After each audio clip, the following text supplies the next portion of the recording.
Hello and welcome to our video series on biblical prophets in the ancient Near East. What we've done here is we've created a virtual rendition of the ancient Near East to better portray the historical context through which the prophets produced their work. This is the ancient Near East. This video covers 721 to 587 BC. After Neo-Assyria took Samaria in 722, Sargon II expanded even farther towards Cilicia and the Egyptian border. Most of Judah's cities were reduced to vassals during this period. Sargon's successor Sennacherib set up siege against Jerusalem in 702 BC.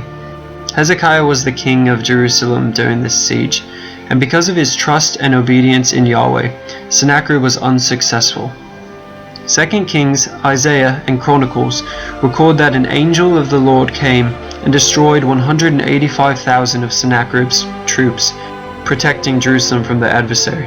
Isaiah and Micah were still prophesying when Judah heeded their words, turned, and began to follow Yahweh again. There is then an intermittent time leading to the rise of Babylon, in which Nahum, Zephaniah, and Habakkuk prophesied.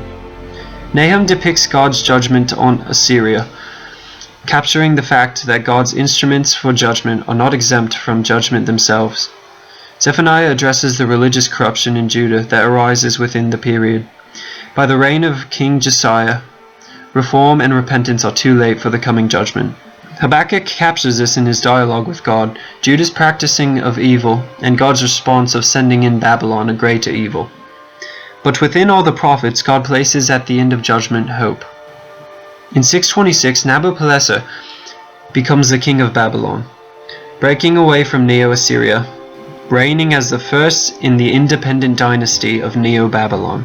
Nabopolassar capitalized on an Assyrian civil war and began to advance their territory with great force, sacking their capital Nineveh in 612 and finally overpowering them as the new Near Eastern superpower in 605 in the Battle of Carchemish.